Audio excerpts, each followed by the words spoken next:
negociatave dhe i përzgjedhjes që bëjmë nga ato 25 shprehje interesi që kemi bërë, në rastin e prodhimit të uniformave dhe pajisjeve personale, parashikohet që në 3 vite të investohen 15 milion euro për linjën e prodhimit të uniformave dhe pajimeve personale të ushtarakëve, dhe nga ana tjetër të punësohen 400 vet në zonën e ishuzirën së autotraktorëve. Dhe praktikisht këto janë si përmarrje domethënëse, ku shteti do jetë aksioner dhe punësimi është padyshim një punësim cilësor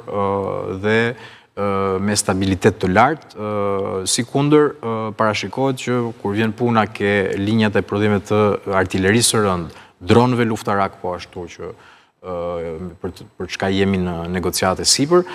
të ketë dhe një element shumë të rëndësishëm të inovacionit dhe të punësimit cilësor të inxhinierëve të armatimit, të inxhinierëve kibernetik, të inxhinierëve të sistemeve, inxhinierie elektronike dhe telekomunikacionesh, të cilat praktikisht do gjenerojnë edhe një mundësi për universitetet tona. Doja që ta mbyllja me këtë pikë, këtë shpjegim. Jemi aktualisht duke ndërmarrë partneritete me universitetet publike, Universitetin Politeknik të Tiranës, Universitetin e Vlorës, përkatësisht për të gjeneruar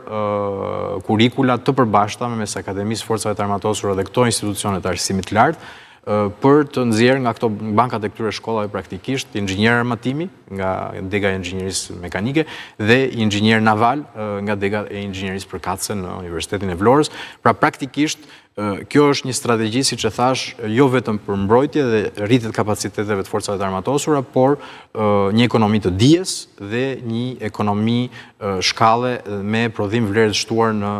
vendin tonë. Zoti Vengu, cilat janë sfidat kryesore të sigurisë, jo vetëm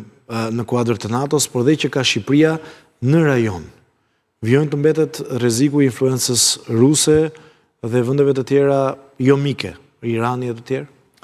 Ky është një vlerësim që ne bashkëndajmë me NATO-n, patjetër që Rusia është në krye të kërcënimeve nga pikpamja e influencës që synon të ketë në ndërprerjen e proceseve integruese euroatlantike për të gjithë zonën e Ballkanit Perëndimor, influencën që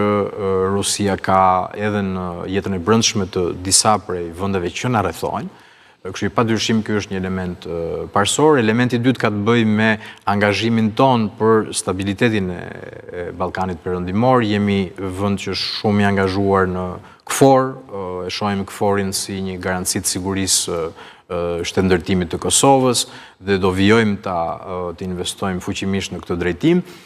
Sikundër, ka dhe një spektër tjetër që nuk është ndoshta shumë i perceptueshëm nga publiku, gjithë elementi i luftës kibernetike, e cila në fakt është një luftë e përditshme. Shqipëria është në mënyrë të përditshme duke i bërë ballë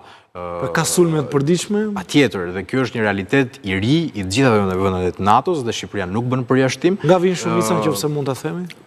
Elementi i përcaktimit të vendit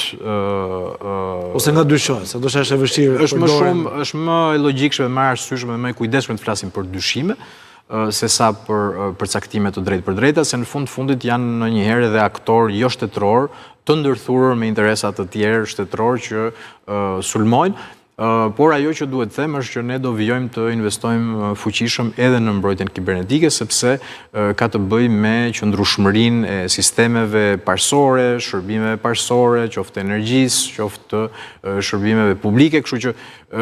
është një element tjetër që mund të jetë më i padukshëm, por shumë i rëndësishëm i investimeve dhe i përditshmërisë tonë.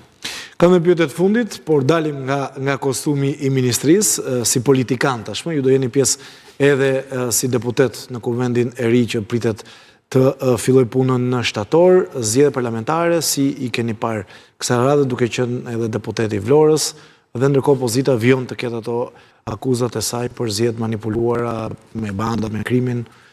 Një element në fakt që më ka bërë përshtypje gjatë këtyre zgjedhjeve ka qenë një element besoj i gjithë pranuar që kanë vënë re të gjithë, qoftë zhgusën ndërkombëtar, qoftë edhe vetë shqiptarët, kanë qenë zgjedhje dhe një fushatë zgjedhore praktikisht shumë e qetë, pa incidente, madje shpeshherë disa zhgusë ndërkombëtar thonin që nuk e ndjejmë fare që ka fushat në Shqipëri apo që do ketë zgjedhje në Shqipëri. Dhe kjo besoj se tregon një element maturie të shqiptarëve,